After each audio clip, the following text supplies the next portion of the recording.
بسم اللہ الرحمن الرحیم۔ حضرت عیسیٰ علیہ السلام اور ایک عاشق نوجوان کا سبق آموز واقعہ۔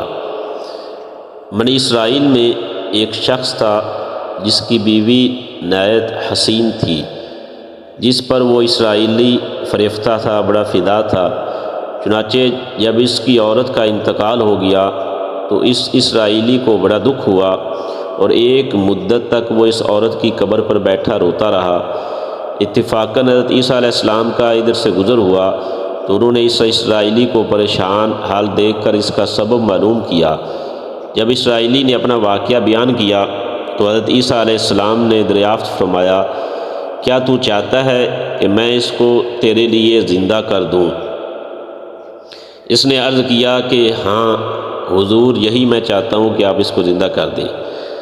چنانچہ جب حضرت عیسیٰ علیہ السلام نے اس قبر کے مردے کو آواز دی کہ اللہ کے حکم سے کھڑا ہو جا، تو قبر سے ایک حبشی غلام جس کے ناک کے نتنوں، آنکھوں اور جسم کے دوسرے سوراخوں سے آگ کی لپیٹیں اٹھ رہی تھیں، حضرت عیسیٰ علیہ السلام کو دیکھتے ہی غلام نے کلمہ پڑھا کہ لا الہ الا اللہ عیسیٰ روح اللہ۔ اسرائیلی نے یہ دیکھ کر عرض کیا، حضور مجھ سے غلطی ہو گئی، میری بیوی کی قبر تو دوسری ہے۔ یہ سن کر حضرت عیسیٰ علیہ السلام نے حبشی کو حکم دیا کہ تم اپنی قبر میں واپس جاؤ۔ چنانچہ وہ مردہ ہو کر گر گیا اور اس کی قبر کو مٹی سے چھپا دیا گیا۔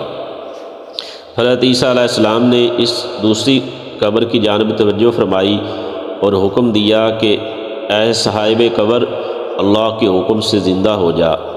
چنانچہ قبر پھٹی اور اس سے ایک عورت سر سے گرد جھاڑتی ہوئی باہر آ گئی، جس کو دیکھ کر اسرائیلی بولا کہ یا روح اللہ، میری بیوی یہی ہے۔ حضرت عیسیٰ علیہ السلام کے حکم سے وہ اسرائیلی اپنی بیوی کو ہمراہ لے کر واپس ہونے لگا، مگر عرصہ سے جاگا ہوا تھا، اس لیے اس پر نیند کا غلبہ ہو گیا اور اس نے بیوی سے کہا کہ تیری قبر پر گریہ زاری اور بیداری نے مجھے ہلاک کر دیا، اس لیے میں چاہتا ہوں کہ کچھ دیر آرام کر لوں۔ بیوی کہنے لگی، ہاں آپ آرام کر لیجئے۔ چنانچہ وہ اسرائیلی بیوی کے زانوں پر سر رکھ کر سو گیا۔ اتنے میں ایک گھوڑے پر سوار ایک شہزادے کا ادھر سے گزر ہوا جو اپنے زمانے کا یکتا حسین تھا، جس کو دیکھ کر شہزادی از خود فریفتہ ہو گئی اور اس کا دل قابو میں نہ رہا۔ اس نے شوہر کا سر زانوں سے نیچے رکھا اور فرط محبت و غلبہ عشق سے مجبور ہو کر شہزادے کے سامنے جا کر کھڑی ہوئی۔ ادھر جیسے ہی شہزادے کی نظر اس پر پڑی، وہ بھی اس کو دیکھ کر اس پر فریفتہ ہو گیا اور عورت کی خواہش پر اس کو اپنے گھوڑے پر بٹھا کر لے گیا۔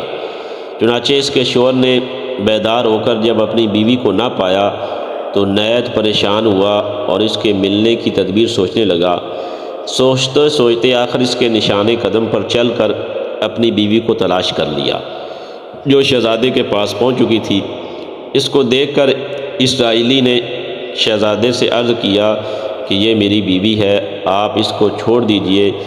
ابھی شہزادہ کچھ کہنے بھی نہ پایا تھا کہ اس عورت نے کہا، میں تیری بیوی نہیں بلکہ شہزادے کی لونڈی ہوں۔ یہ سن کر شہزادہ اسرائیلی سے کہنے لگا، کیا مجھ سے میری لونڈی کو لینا چاہتا ہے؟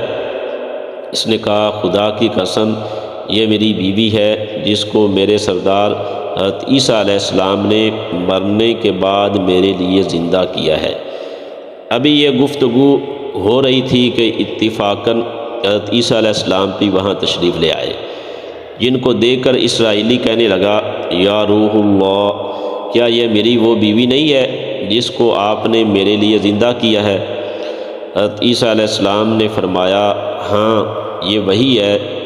یہ سن کر عورت کہنے لگی کہ یا روح اللہ، یہ شخص جھوٹا ہے، میں تو اس شہزادے کی لونڈی ہوں۔ حضرت عیسیٰ علیہ السلام نے فرمایا، کیا تو وہ عورت نہیں ہے جس کو میں نے اللہ تعالیٰ کے حکم سے زندہ کیا ہے؟